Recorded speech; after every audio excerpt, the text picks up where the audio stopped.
Hey Husker fans, Sam McKewon with the Omaha World-Herald. This is the spring game football preview, and we're talking about the defense.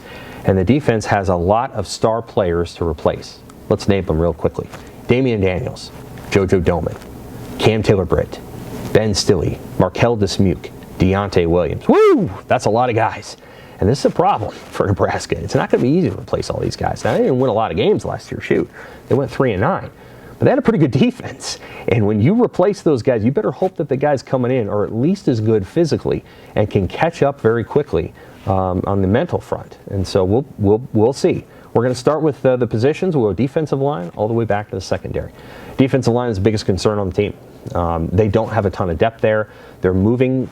It appears they're moving Garrett Nelson from an outside linebacker role, putting a few extra pounds on him and asking him to maybe play a little bit of a defensive end role, and we'll see.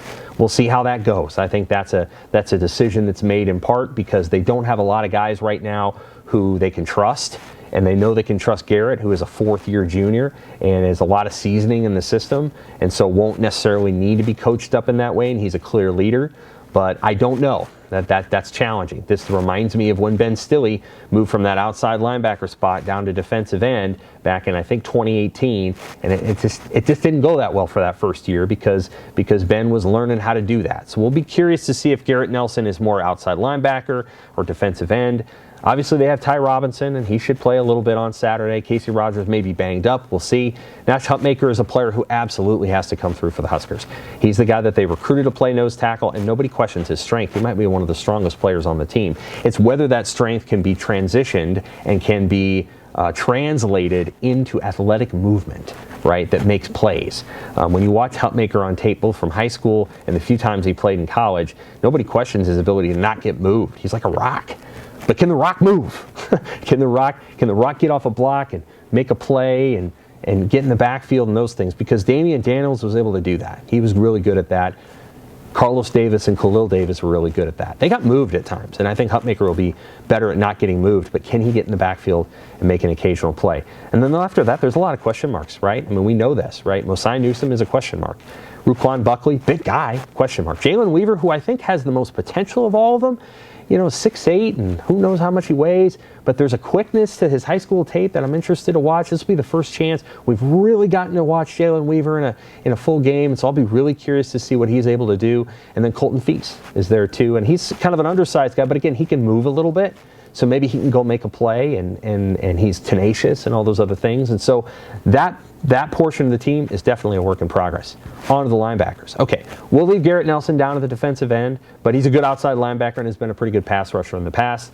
The other outside linebackers, well, that's Caleb Tanner, right? And everybody knows what he can do. He's a hard-working player, effort guy, probably needs to get a little bit better as a pass rusher, probably needs to find a way to get off blocks at times and make plays in the backfield. Nobody questions Tanner's toughness and his he's a hard guy to move for his size, but he's a little bit undersized, and undersized guys have to be able to get around bigger sized guys, and he's not always able to do that. And so that we'll be curious to see if he gets better there. Nick Henrich and Luke Reimer are your starting inside linebackers. I'm not sure you're going to see Luke. You may see Nick.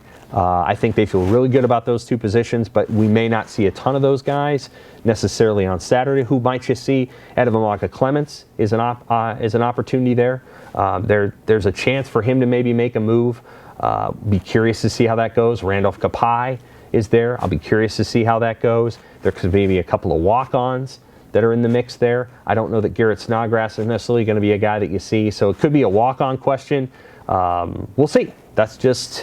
That's a question mark right now, that inside linebacker spot after Henrich and Reimer. At the outside linebacker spot, I mentioned Tanner. Some of the backups, they're asking a lot of Jamari Butler and Blaze Gunnerson.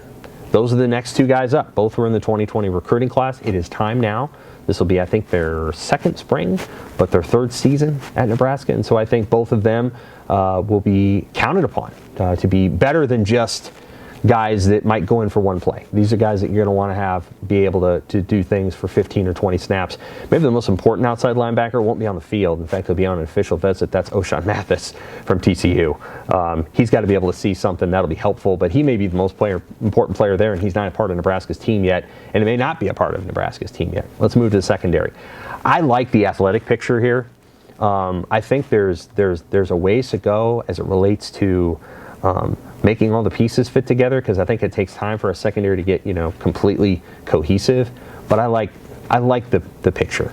Quentin Newsome is an athletic, aggressive corner. Tommy Hill appears to be a really good pickup from Arizona State in the transfer portal. Teammates seem to think he's pretty darn good. And their safeties are huge, huge. Miles Farmer's big. Deshaun Singleton's big. They're just giant guys. Javier Morton's a big guy, but Singleton is really, really big, and so is Farmer. They're both at least 6'3", and seeing Singleton yesterday, I thought maybe taller. So they've got some range to him, and Singleton's pretty rangy. Like, he's got some ability to cover underneath guys. You see that on his JUCO tape. He can trail some guys short, which is not always easy for safeties to do. So I have a lot of confidence that they've got the players, they've got the athletes. Now it's just a question of coaching them up and making them fit in the defense, because safeties have to be right. Oftentimes, safeties are the guys that make the other guys who might be wrong on a given play right, especially in the run game. So Singleton and Farmer and Noah Pull-Gates and those guys back there are going to have to learn and be consistent in making the guys in front of them right. They're the ones who have to fill the gaps that are left behind, and so that'll just take time.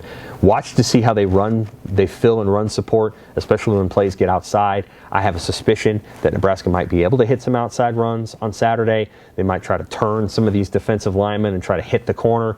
Is the safety out there? Is the safety out there? Is the safety taking a good angle? Is the safety being aggressive? Is the safety shedding blocks? All those kind of things. Watch to see what happens when Nebraska bounces some runs outside, or maybe tries an outside stretch play and boom, hits it. Is the safety there to make the play? We'll see what happens. I got a sense that Nebraska's defense is still a work in progress, and will be for all the way up until they play in Ireland. I think there's just question marks there, especially from a personnel standpoint. But we'll find out what they do on Saturday when they play the spring game at 1 o'clock. For the Omaha World-Herald, I'm Sam McKewon. Thanks, Husker fans.